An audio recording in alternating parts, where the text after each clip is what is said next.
Hello বন্ধুরা, আজ আমরা টিউবলেসের যে টায়ার হয় তো কিভাবে সহজ উপায়ে লাগাবো। তো চলো দেখে নিই। এই যে টিউবলেসের যে মুখ, এই মুখ লাগাচ্ছি। এই যে উপর দিকে চাপ দিয়ে ভিতরের দিকে হালকা হালকা টান দিলে তো মুখ বসে যাবে। যে উপর দিক থেকে চাপ দিচ্ছি, এই যে নিচের দিকে টান দিচ্ছি। এই যে এইভাবে চাপ দিচ্ছি আর নিচের দিকে টান দিচ্ছি, এই তো বসে গেল। এই যে এবার আমরা এই শ্যাম্পু নিয়ে নেব। তো শ্যাম্পু নিয়ে যে এলো হুইলটা, যে পুরো এলো হুইল, তো পুরো এলো হুইলটাকে, এলো হুইলের ভিতরের পাশটা শ্যাম্পু দিয়ে মাখিয়ে নেব। এই যে শ্যাম্পু দিয়ে আমরা এলো হুইলের ভিতরের পাশটা তো শ্যাম্পু দিয়ে মাখিয়ে নিচ্ছি, যাতে সহজেই বিটটা উঠে যায়।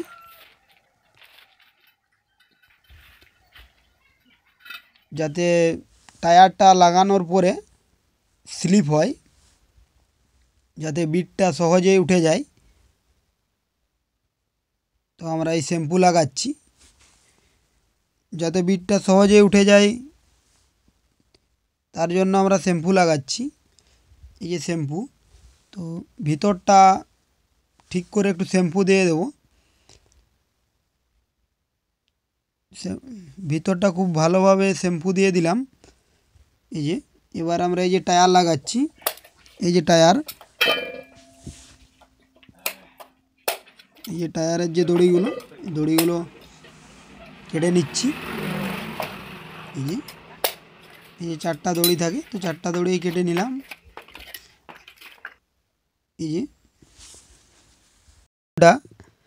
এই যে রাউন্ডটাতেও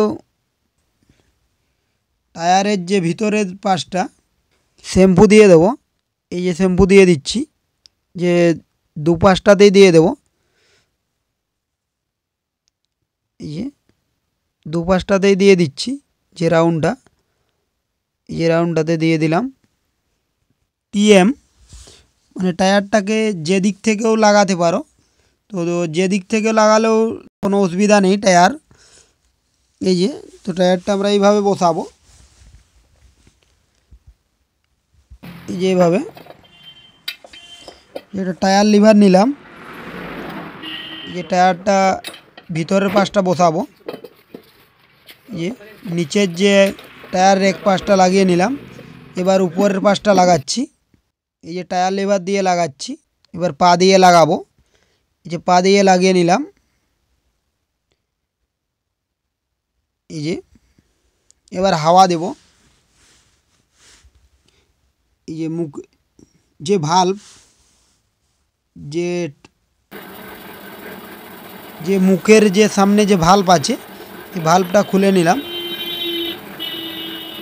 এবার আমরা হাওয়া দেব। ভাল্বটা খুলে নিলে তো সহজে আমাদের যে মেশিন আছে, যে মেশিনের যে হাওয়া, তো এটা সহজেই, একটু প্রেসার নেই, সহজেই উঠে যায়। যে উঠে গেল। এবার যে ভাল্ব লাগিয়ে নিচ্ছি। এবার এই যে হাওয়া দিয়ে দিচ্ছি। এই যে আমাদের যে মিটারের মাপে তো আমরা হাওয়া দিয়ে দিলাম। আমাদের টিউবলেস টায়ার লাগানো হয়ে গেল। তো ভিডিওটি ভালো লাগলে লাইক করে মোটিভেট করবেন। চ্যানেলটির সাথে জুড়ে থাকার জন্য চ্যানেলটি সাবস্ক্রাইব করে রাখবেন। এই চ্যানেলে সমস্ত রকম বাইকের রিপেয়ারিং ভিডিও দেওয়া হয়।